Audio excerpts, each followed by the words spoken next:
Oops. Hi, everybody. Good evening. Welcome to Evoke Therapy Program's broadcast. I am Dr. Brad Reedy. Today is Thursday, April 4th, 2024. Tonight's broadcast actually is very interesting. It came as a recommendation from an article that was written from a listener. So I read the article and looked at it, and I thought it'd be a wonderful article to go over, an idea to go over. It's something called Block Care, Regaining Compassion for Your Child is the subtitle. And so I'm going to kind of take you through the article paragraph by paragraph and talk about the psychological pieces in each of it. I think that this is going to be a really fun, interesting one. And I think it really does weave together all the work that we talk about on this broadcast all the time. So I'm really looking forward to it. Before I get into that, I just want to again announce our intensive program. It's, in my opinion, the Finding You Intensive at Evoke is the best thing that you can do to help your family, to help your child. If you have a child that's struggling, if you have a loved one that's struggling and you're wondering what to do, in my experience, doing your own work is the key. And one of the best tools that I've ever found that after experiencing it myself, I wanted to create and share with other people is the Finding You Intensive. Our next spot is April 10th. We still have one spot available for that if you can make that. May 1st through 5th after that. It's a 4.5 day experience, all inclusive outside of Park City, Utah. And it is an extraordinarily safe place to explore what your work is and how to get into your work. So if you're wondering what your work is, if you're wondering how the dynamics in the family contribute to the issues that you're challenged with in your marriage and your co-parenting or the relationship with your child, this is a wonderful base to build. Finding You. We also have custom Finding Connection for couples and co-parents and finding families. You can contact us at intensives@evoketherapy.com to learn more. So back to tonight's topic, Block Care, how to regain compassion for yourself and your child. This was an article written by Melissa Corkum and Lisa Qualls, and I think they did a fantastic job. And it comes out of their own experience, like all good lessons and stories do. They start off telling this story, this anecdote of a couple that decided to adopt. Trisha and Sam, they said, loved being parents. When they learned about the need for foster parents in their community, they talked with their kids and decided to become licensed to foster. So this is the kind of entry into the position.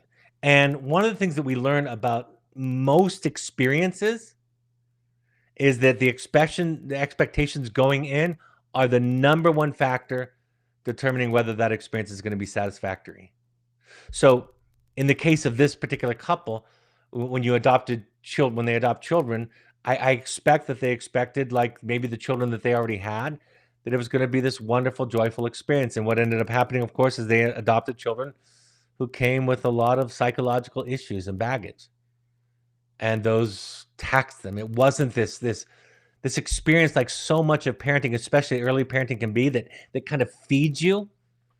And for those of you that are going through this process, and this is one of the first points I'm going to make tonight, you know that working with children who struggle with mental health issues and addiction doesn't feed you.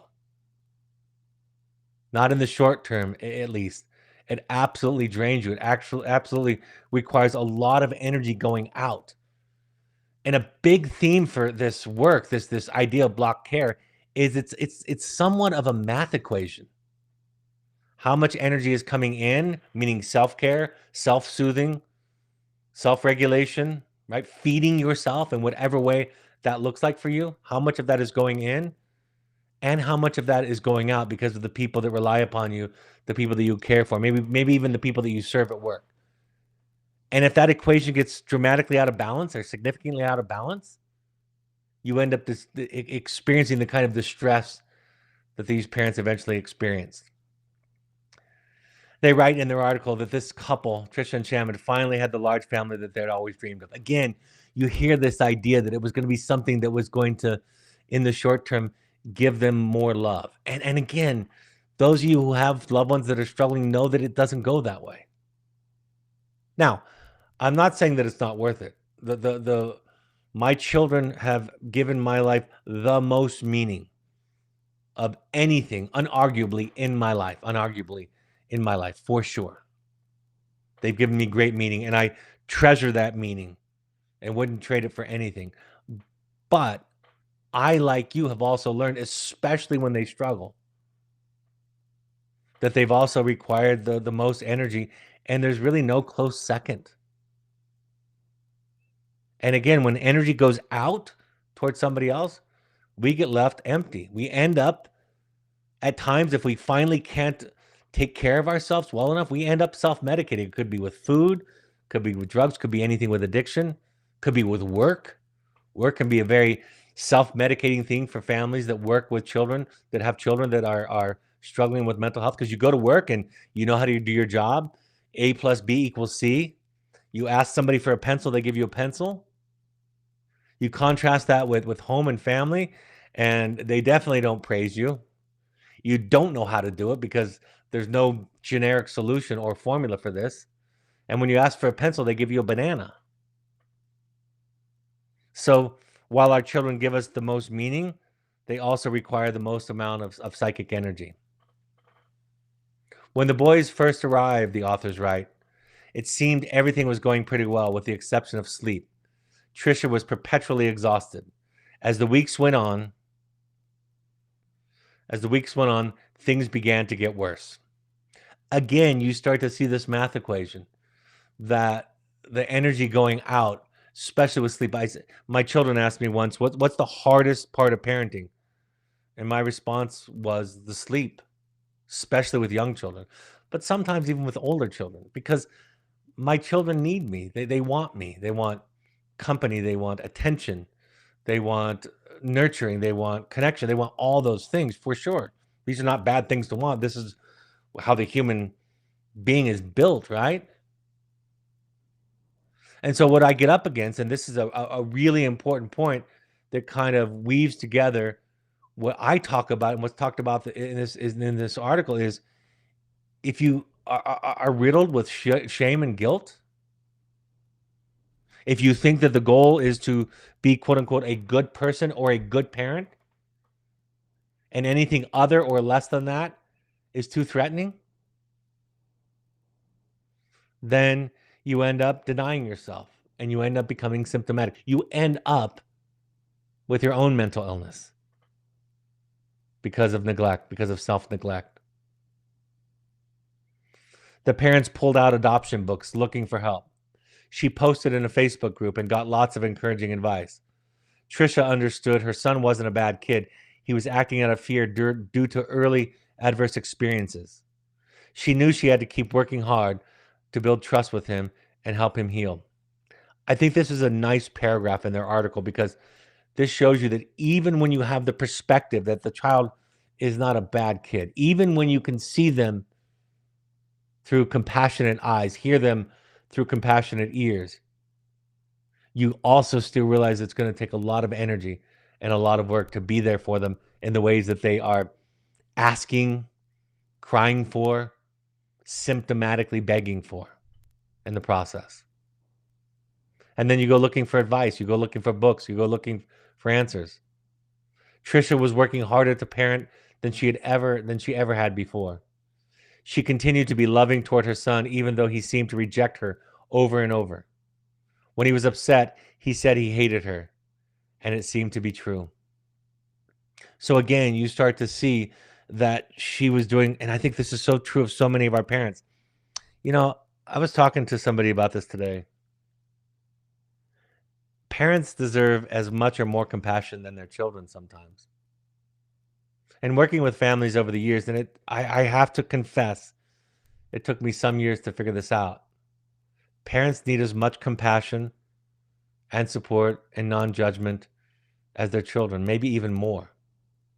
In fact, I almost have said as much, that the energy or the time that I spend giving to a parent of a struggling child, I think has more positive repercussions than giving it to the child. If I can help the parent develop self-compassion, to develop self-love, to develop self-love, to develop self-care, then I help the child by giving them a parent who now is sure to fill up their own cup. But what do you have to do to fill up your own cup? You have to do battle with guilt. You have to temporarily drop balls. My oldest son sent me a quote today, and I'll summarize it, paraphrase it. It said something like, "We have to spend most of our life practicing disappointing people." And for us to disappoint or to let our children down is absolute torture. It's torture because we are wired, we are genetically designed to respond to their cries, to their pain, to their needs, right? It's a compelling force beyond almost anything else. We were watching a show last night, my wife and I, and there was a scene or two with a baby crying. And I said to my wife, that's the hardest sound in the world for me to hear.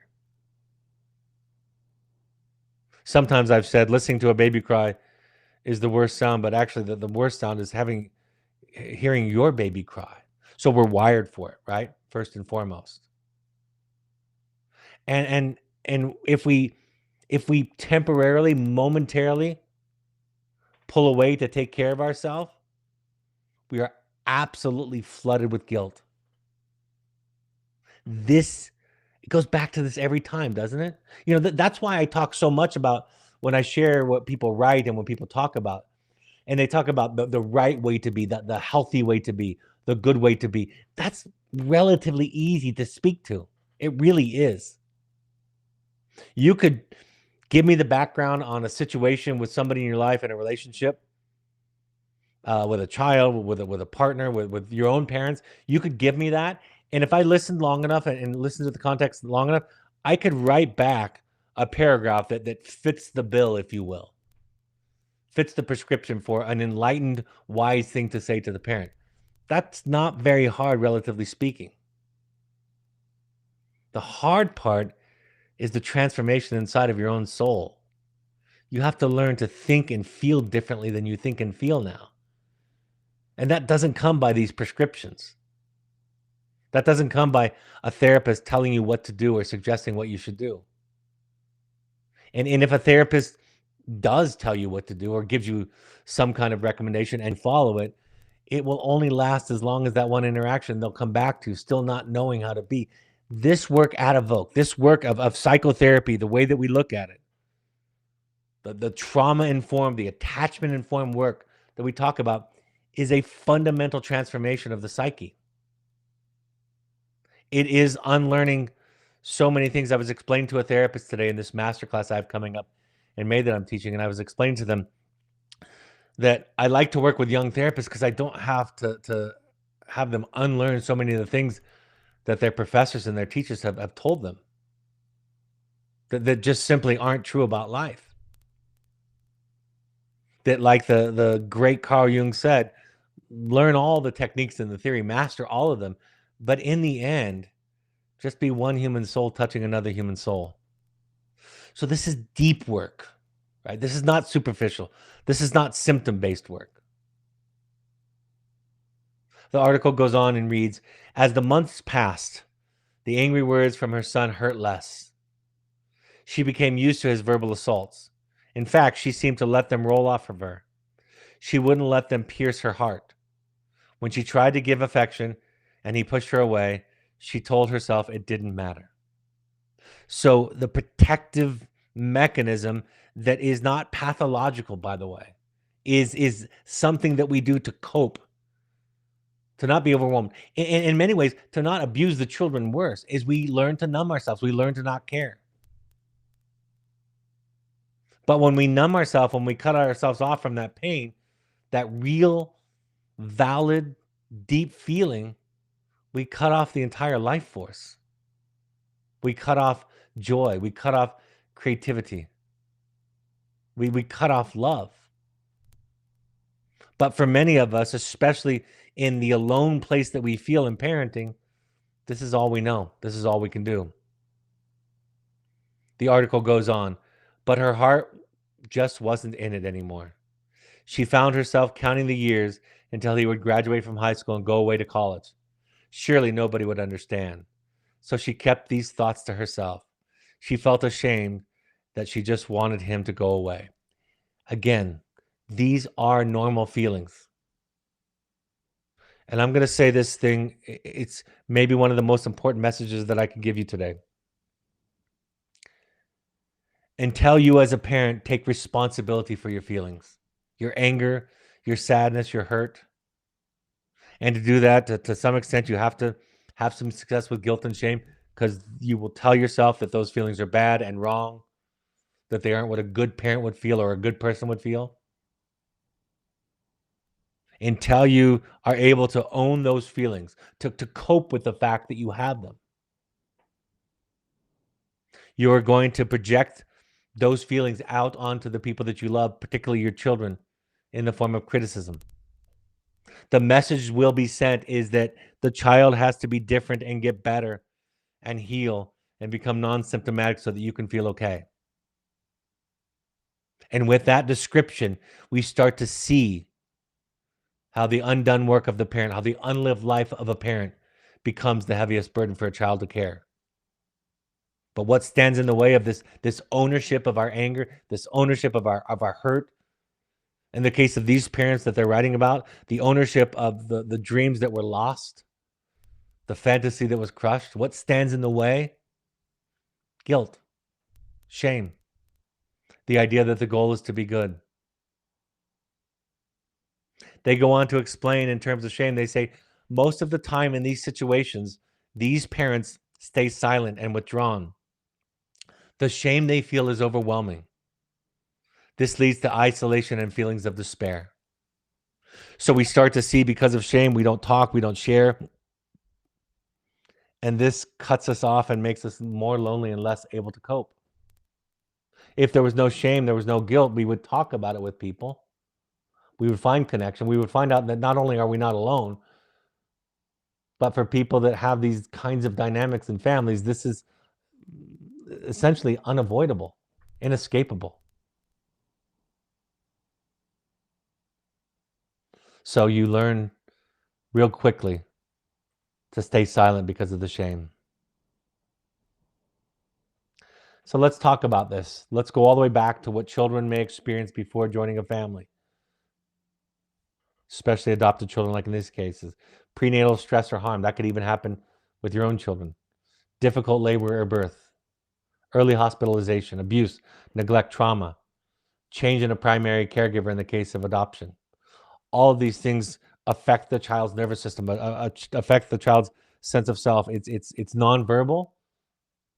Their prefrontal cortex isn't developed, so their verbal capacity to describe it is unavailable to them. It's in the limbic system, right? It's in that early brain, and all they know is that they can't be soothed and comforted. A child who's exposed to any of these risks, they write, any of these risk factors, develops coping strategies focused on self-preservation and identifying the next potential threat. These protective barriers may continue after joining their family. Parents know their children are safe now, but the children do not. It's that old adage from Al-Anon that says, if it's hysterical, it's historical. If the response that you're having is disproportionate to the current situation, it is because of some unprocessed, some undealt with trauma. And that is common for all of us, but especially for children who have experienced early childhood trauma. It's especially amplified and profound. I want to say this to you too, because I didn't finish this with something I was saying earlier. The cure is not to feel, well, let me say that differently. The cure is to not feel. You can't not feel tired. You can't not feel angry. You can't not feel hurt. You can't not feel disappointed and scared. So if, as most people try to do, they try not to feel those feelings get driven underground into the unconscious, into the shadow. They get shoved into the closet. And then they come out from under the bed as monsters. Like Carl Jung said, gods repressed become monsters. The energies, the divine energies that are repressed to just survive and be good enough, not be a bad parent, not be a bad spouse. The energies that get repressed and shoved to the unconscious because they are found to be unacceptable become these demonic energies in us. They act out on us. And Carl Jung says gods repressed become these monsters, these devils. And those are the devils that we first encounter when we look inward. So your rage, your fear, your terror, your shame, your guilt, your pain, that's the answer. It's identified by your psyche as the problem, but it's also where the answer is. You can't avoid those. You have to go into them. You have to go through them. And what you need to do that most effectively, you need a safe person, a safe guide to sit beside you while you do it. That can be a therapist. That can be somebody at an AA meeting or an Al-Anon meeting. That can be a trusted mentor or friend, somebody who's farther along the path than you. You have to sit with somebody, and it's a process of confession. It's a process of just going past the shame and dealing with it and saying what needs to be said. And if the person on the other side is wise enough and trained enough and healed enough to not react to the impulse to fix, to correct, to lecture, to teach, to rescue, if you get lucky enough that that's the person you're sitting next to when you do this, you begin to heal. You begin to not feel alone. The life force comes back into you. They keep writing and they say, when there is no reciprocity of relationship and the child consistently does not respond to efforts of caregiving, parents may begin to feel ineffective and experience a sense of failure. Rejection from their child activates the defense system of their brain and caregiving begins to shut down. They are still meeting their child's needs, but their heart is no longer in it. And we know that, right? Children in general are not designed to feed the parents. It doesn't work. It's too risky. If children are saddled with the responsibility of feeding the parents, the child will likely, inevitably, give up core pieces of themselves to take care of the parent. They will become who they are not. And it will be rewarded because the parents will feel good. The parents will finally get from the child what they did not get from their parents, which was a kind of closest thing you could imagine to unconditional love, admiration, right? So much of what we're asking from our children in this idea of hoping for reciprocity, so much of it is asking for our children something that we should have got from our parents. We're asking them to fix something or to prevent something that already happened to us. That's really that's why I don't like snowplow parenting and parents that talk about scaffolding and being these parents that are hovering helicopter. I don't like those terms. Those are all shaming, insulting terms invented by people who haven't looked at themselves, who haven't come to terms with their own issues, their own narcissistic wounding, their own childhood attachment trauma. Those aren't words that I use to describe the clients that I work with, the parents that I coach.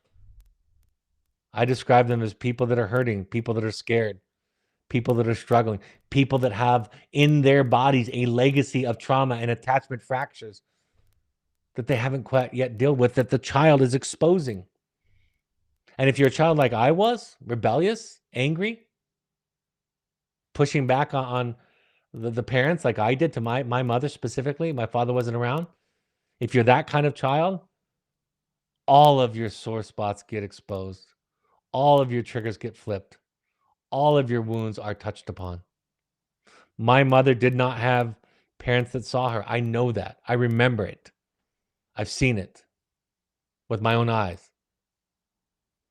My mother was the oldest of 3 children. She was the only female. She had 2 younger brothers, and she was less than in their eyes from the start. And my grandmother and grandfather, even though I'm grateful for what they did for us financially because they helped us when we needed it, if it wasn't for them, I don't know if I would be here. But I also know because of their own trauma, their own legacy, that they hurt my mother. So then when I came along, angry at what I saw, what I felt as a child, and I started acting out on everybody, most specifically my mother,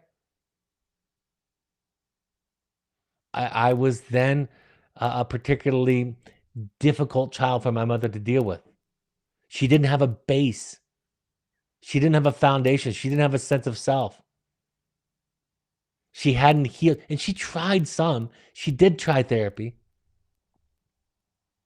She did try some, but she wasn't able for my entire childhood and most of my adult life, she wasn't able to fill that hole, that base that was left there by the experience of her own childhood. And I wasn't going to fill it for her. I was resentful of the ask. So instead, I acted out, and she suffered many of the ways that our children cause us to suffer, and the folks in this article. The gut reaction a parent has, they write, to a child's rejection is likely to go stronger and reduce their capacity for empathy. Eventually, a parent experiences blocked care. This idea of blocked care is what these authors are calling it. This program that they've designed, but really, what it is it's an attachment fracture,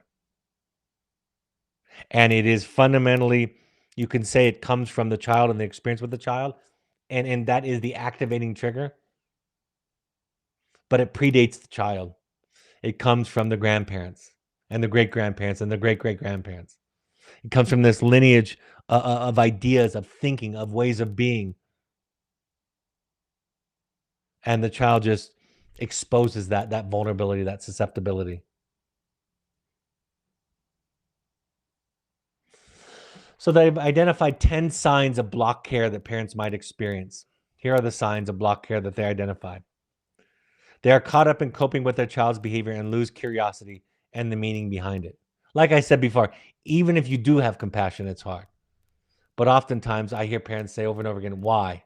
Why is my child like this? What's going on? Why aren't they doing this? Why are they self-sabotaging, right? They lose the ability to see the world through the child's eyes. The parents feel defensive and guard themselves from rejection. Natural. That is why I say it is your sacred obligation to go get your emotional needs met somewhere else. A support group, a therapist, a group of like-minded parents experiencing similar things who can be there for you. They feel burned out, chronically overwhelmed and fatigued. They feel resentment toward one or more of their children or their situation as a whole. They may even regret adopting or fostering or having a child. They feel irritable with other family and friends. They isolate themselves, a tragic move. They become cynical about helpful ideas. They feel that they have lost compassion, which leads to shame.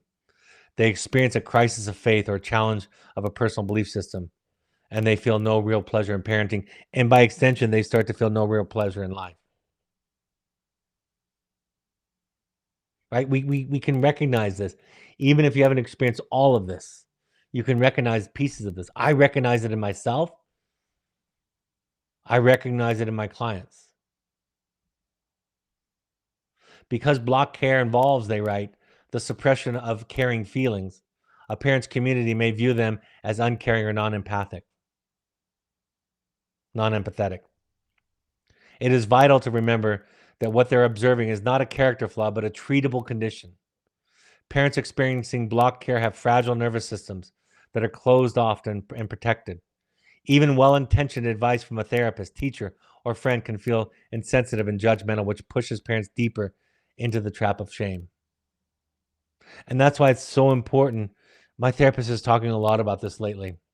As I've shared with you, I go to her for therapy, but I use her also as a supervisor and a teacher, and have for over 2 decades now. And she talks about this in psychotherapy, that so much of what we're trying to do is build up that base, build out that sense of self, that self-worth, that self-love, to get the soil to the point where anything can even take root in it. Because you can say all the wonderful advice, all the wonderful compliments, all the right things to somebody, and if they don't have that base, it doesn't take root. It doesn't stick. It's temporary. And that person is still left to the whims of the mood of the day of the most recent interaction with the child. Interestingly, they need just what their children need. I love this. Nurturing. Parents need support, need a support person to care for them, calm their defensive nervous system, and help them regulate their emotions. This person can be a professional or a support person who genuinely cares for the parent and is willing to be a part of the healing process. What parents really need is acceptance, curiosity, and radical compassion to overcome blocked care. Do you hear it now? The parent needs the same thing that the child needs. So therapists who find themselves, and I would admit for the first 10 years of my career, I definitely qualified under this umbrella, this category. Therapists or parent coaches who think that it's somehow helpful just to tell a parent to do their work over and over again, who they themselves don't do their work, it doesn't help.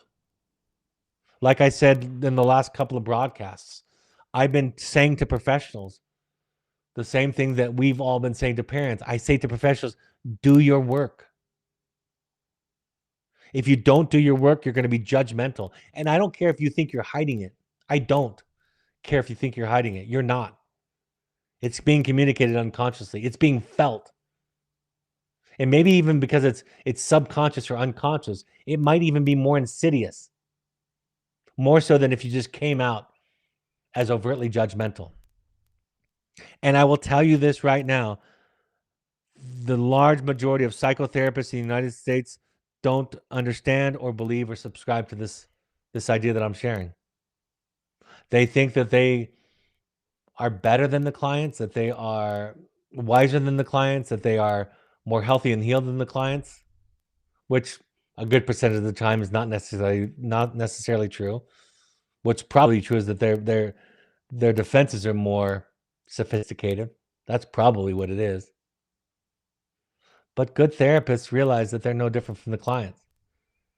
Good therapists realize that they need to be working on themselves every bit as much as they're inviting parents or children to work on themselves. So the solution is for all of us. It applies to me. It applies to the therapists that I teach, that I work with. It applies to the parents. When a parent's experience, they write, is questioned, they tend to further withdraw into shame and block care. Often parents need a safe place without the child present, where they can speak freely about their experience and build compassionate understanding of their child's defensive behaviors. That is really critical. You go to an Al-Anon meeting. I've had people tell me, I go to these meetings and people are just complaining. And my response is, good. That's the right place to go to complain. I haven't told this story lately, but I'll tell it again here because it's so relevant. A handful of years ago, I was having a difficulty with my wife, and something she was doing in parenting was really, really triggering for me.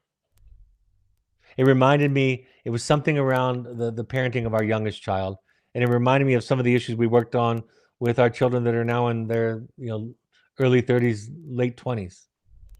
And I was so resentful that we were back at this place. So, as an exception to the rule, I invited my wife to come to therapy with me. I've said that I don't do family therapy or couples therapy a lot anymore because I'm just working on me anyway. But I wanted some help. I wanted some support, and I wanted somebody to help facilitate it. So I invited my wife to therapy this one Friday, and I asked her to wait outside of the therapist's office. I said I need a little bit of time in there just to sort myself out, really to vent. I didn't say that, but really that's what it was. And I went inside my therapist's office, and for 15 or 20 minutes, I vented my rage, my resentment, my anger, my hurt, my sadness, my grief, all of it. I was unfiltered with all of it. And my therapist did what my therapist does, and she listened. And she saw me. And after about 15, 20 minutes, I was fairly regulated. And I went out and got my wife and brought her in, and we had a great session. If my wife had been there for the first 15 or 20 minutes, it would have absolutely been a disaster.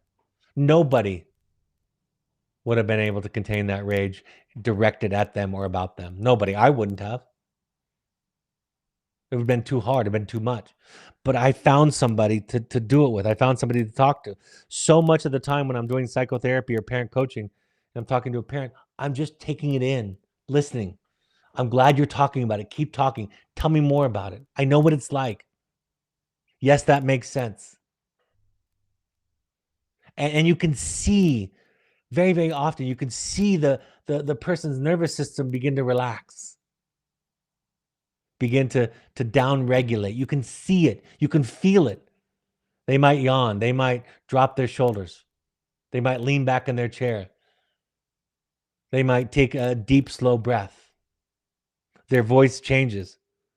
And then you know that they're ready for something else, an idea, a new thought. In the case of what they've written here, some perspective on understanding the child's wound, the child's trauma that is beneath the acting out, beneath the defensive behaviors. But if you do that before the person has been themselves heard and seen, you'll meet the parents' defenses. And if you're impatient as a therapist, or you don't understand the method, the mechanism of therapy, you'll trigger the parents' defenses, and you're back at the beginning. You're back where you started. This is something they wrote. Parents need radical compassion and permission to care for themselves. Somebody asked the other night in the open forum if it was selfish to take care of yourself, to not take care of your parents. I will tell you, I don't think you can take care of other people any more than you're taking care of yourself.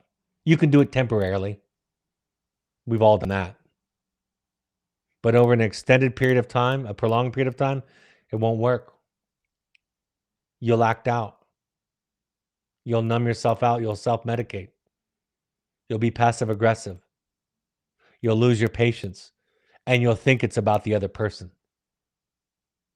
You might even tell them that they're too much, or they're too little, or they're too this or too that, because that will be your conscious experience of it. We have to practice compassion for ourselves. We have to get permission to take care of ourselves. We have to have somebody tell us it's okay. It's necessary. We have to do that. We have to experience that because there's too much guilt, like I mentioned. There's too many ideas about right and wrong, about good and bad parenting. So we need somebody to help us walk through that. You need to nurture yourself, they write, by caring for your internal world, your external world, and your relational world. By addressing these three areas of your life, you'll begin the process of regaining compassion for yourself and your child. You may feel hope for the first time in your life. See, that's the outcome of self-care, is more love. I love what Alan Watts said. He's a teacher. He's passed away, but he's a teacher of Eastern religions, specifically Buddhism. And he said, once you realize that there's nothing on the dark side to be afraid of, the only thing that's left is love. I've shared this idea that once I accepted that I was the bad guy, really accepted it. All that I've been told when I was a child, all that my teachers had told me, the principals that had me in their office, my peers, my spouse, my children, right? The church, whatever it was. Once I accepted that I was this devil, once I stopped fighting it, and really what I mean by that is, really what I mean by that symbolic language, and really what Alan Watts is talking about, once I accepted the parts of me that I was told to hate, the parts of me that I was told to feel bad about, that's really what that means. That's what the symbolic, mythic language that I'm using refers to. Once I accepted that, the only thing left was love. In fact, up to that point in my life, because the project up to that point had been trying to prove to everybody that I was good, that I was worthy of love, of admiration, of connection, that I had some value to offer. I spent all of my energy, most of my life, from adolescence until my 40s, trying to prove to everybody that I was good. Once I gave that up, I just realized that I can just love people. Once I made peace with my horrible, rotten self, nothing was left but love. Up to that point, if you thought I was bad, if you thought I was a bad friend or a bad boss or a bad parent or a bad spouse, I would attack you. I would use all the skills, the tools, the education at my disposal to tear you down, to protect myself, to prove to you that you were wrong and that I was a good person. I didn't know this, of course. I couldn't see it when I was in it, but it was decades of that kind of stuff. And like a lot of people, I got to midlife and everything in my life started to fall apart. And that was just the beginning. That was just the beginning. The failure or near failure of my marriage, because we reconciled, but at that point it was experienced as a failure. The failure of my marriage was the beginning. The failure as a father to protect my children, to prevent them from struggling. Once I gave that all up, once I accepted my humanness to some degree, I still work on it today, but in large measure, once I accepted that, I just wanted to give everybody else the thing that I needed: compassion and love. And that's why I'm full of joy that I get to do these podcasts and broadcasts with new parents and old parents and people that aren't parents, people that they themselves are children of parents, which is everybody. I get to share with you compassion and love and tell you you're doing the best you can. And this stuff is impossible and you can't get it right and you can't be good. And if you need to be good, you'll do what I did. You'll hurt everybody else who's upset with you or disappointed or hurt or frustrated or angry. Most pointedly, most vulnerably, your children. Once you accept your fallibility, your humanness, people that you love and care about can be mad, they can be upset, they can be hurt, and then you have more love to give them. And to you parents, they write, our hearts are with you. We have walked this road and know the challenges. In fact, not much surprises us. We know that there is hope for you and for your family. You are a good parent doing good work. I don't like the phrase you're a good parent too much, because sometimes you are and sometimes you're less than. And again, if the goal or the idea is that you can come out on top or come out winning or come out good, I think we've just traded in something for another thing that looks just like it. You're a human parent. Your children don't need good parents. They need human parents. They need parents that are comfortable with their dark side, that are comfortable saying sorry, that are comfortable acknowledging the many, many mistakes that you make, that learn to love themselves and have enough compassion to recognize that you came to parenting with trauma and that trauma inadvertently has been passed on to them. That's what they need. They don't need you to have all the answers to get it right all the time. They need you to admit when you don't know. They need you to make decisions not from a position of I am right, I know the right thing, I'm an expert, I'm the parent, I know all. They need you to make decisions from the place of this is my best guess, but I have to make this decision as the parent and I have to go with it. And if I'm wrong, I'm sorry.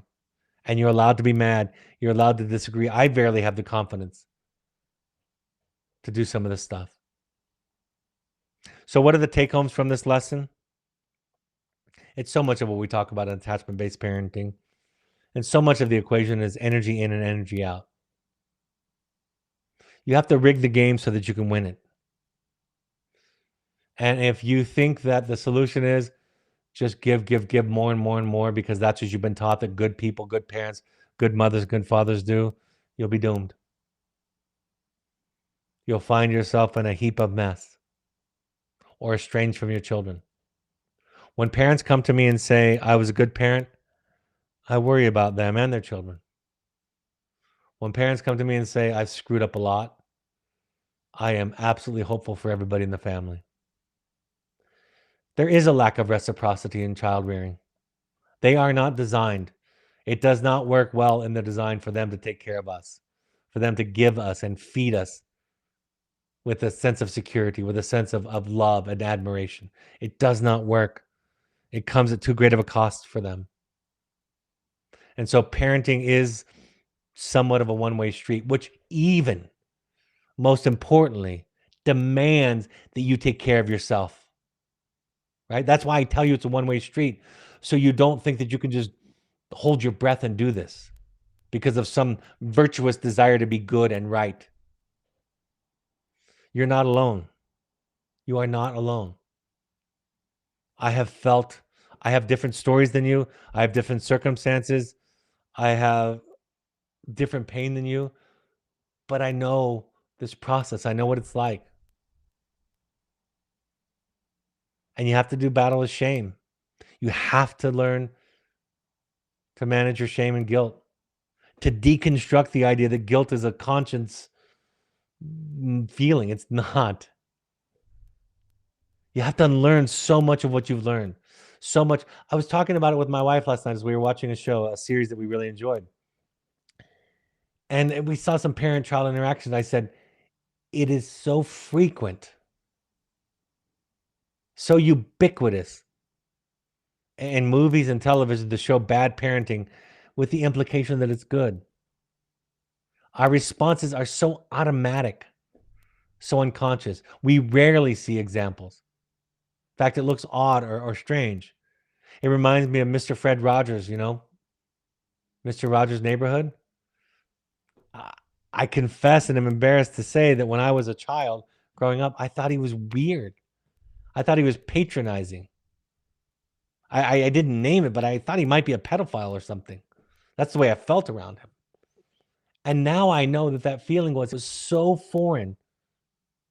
His ability to see and to hold children's feelings, their fear, their pain, and their anger was so profoundly, qualitatively different than anything I'd ever witnessed or experienced that it seemed sick or odd to me. That's insane. And now today, as a 56-year-old man, he is my model of therapy. He, to me, is the grand example that we have film of, that we all have access to film and television shows about how to be there for children. If you're curious about it, look at the documentary that was done a few years ago. And at the same time, the same year, the movie that was done starring Tom Hanks as Fred Rogers. Look at them. It's in there. We have to learn to take care of ourselves with other adults, therapists, and support groups. We don't vent to our children about them. We don't tell them how angry and disappointed and frustrated and scared we all are all the time. It doesn't work. All that does is add to their problems. All that does is add to their pressure. It is a crushing weight on top of whatever else they are already struggling with. I do like the idea, instead of saying you're a good parent, I do like the idea of you're doing the best that you can do. It's not about getting it right, it's about healing. And like I always say, when you get to a point of healing and awareness and recovery, and you're in the thick of that positive healing energy, you'll be okay with your fallibilities. You won't need to defend them, even if somebody is quote unquote wrong about you. It won't matter because you'll be okay. Because you've developed a secure attachment, which when it happens in later adulthood is called an earned attachment. All right, folks, like I mentioned, our intensives are wonderful opportunities to do this work. I'm also teaching a masterclass on attachment-based therapy.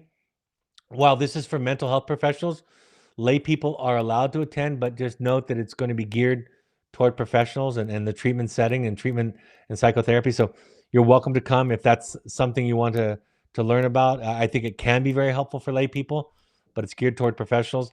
May 24th, 9:30 a.m. to 4:30 p.m. Mountain Time. There'll be a video. It'll be a virtual class, $250 per person. And if you are a mental health professional, you get 6 continuing education credits. All right, my 2 books, The Journey of the Heroic Parent and The Audacity to Be You, are available on Amazon and Audible. We have support groups for current and alumni parents of our wilderness program. April 4th at 7 p.m. That is in 9 minutes. You'll be off in time. That's in 9 minutes. That's our next offering. And then, of course, next week, April 11th, we have those once a week. Once a month, we have an alumni parent-only meeting. April 15th is that offering at 6 p.m. Mountain Time. And then for our intensives and coaching clients and alumni, April 8th at 6 p.m. Mountain Time, our once-a-month meeting support group for you is at that time. You can contact support groups at evoketherapy.com. Use the QR code or visit our website for more. If you are comfortable or interested or willing to work with somebody virtually, our coaches can help you with the work that I'm talking about tonight. They've all been exposed and educated in this model, so you're much more likely to get the kind of work that I'm describing and talk about from our therapists than you are just randomly out in the world. Contact coaching at evoketherapy.com to learn more, to be matched up with one of our coaches. We have we recommend that all parents just try to go to 6 of any of the following 12-step support groups: Al-Anon.org, CODA.org, FamiliesAnonymous.org, or AdultChildren.org. You can also try RefugeRecovery.org or NAMI.org, the National Alliance on Mental Illness, for free classes and resources in your local community. Just remember, if you go to these things, if you decide to attend any of these meetings and it feels awkward and it feels scary and it feels uncomfortable and you feel anxious, you'll have empathy for what you've asked your child to do. And like I always say, parents who don't go to these have the exact same excuses that their children have for not wanting therapy. I don't need it. I don't have a problem. These people are not like me. I can do it on my own, so forth and so on. So prove them wrong. Go for it. All of these broadcasts are available on Spotify or your favorite podcast app. Just search Finding You and Evoke Therapy Podcast. Listen, subscribe there so that new episodes, you're alerted to them. You can also go to soundcloud.com on your computer and listen there. You can also find Evoke's YouTube channel, where we have the video rebroadcast of these with the slides. You can find Evoke Therapy Programs and me, Dr. Brad Reedy, on X, Threads, and Instagram using the handles at Evoke Therapy and at Dr. Brad Reedy, respectively. You can find Evoke Intensives on Instagram using the handle at Evoke Therapy Intensives. And on Facebook, you can find us by searching Evoke Therapy Programs or Evoke Therapy Intensives. And of course, our blog has wonderful content each week where our therapists and our employees are sharing examples of their own work and their own journey. Because for us, we're all just walking each other home. We're all in this together. All right, folks. As is our practice, my next broadcast will be a live Q&A. That'll be April 9th, next week at 6 p.m. Mountain Time. So if you have any questions, you can email us at webinar@evoketherapy.com. You can always request copies of slides, or you can make suggestions, requests, ask questions there. Your questions will go to the top of the question and answer period, and I will answer them first. So you can, even if you're not a live audience participant, you can email us at webinar@evoketherapy.com, submit your question, and listen the next day to my answer via the podcast app. All right, folks, I hope this is a helpful and supportive point of contact. You deserve it. You deserve to be happy. You deserve to find peace just as much as you want for your children. In fact, in my experience, your ability to contribute to their peace will be dependent upon how much of your own that you found. And as always, for and on behalf of the people that you love and the people that love you, thanks for showing up here and being willing to do your work. It makes all the difference in the world. Have a great evening, and I'll see you next week. Take care. Bye-bye.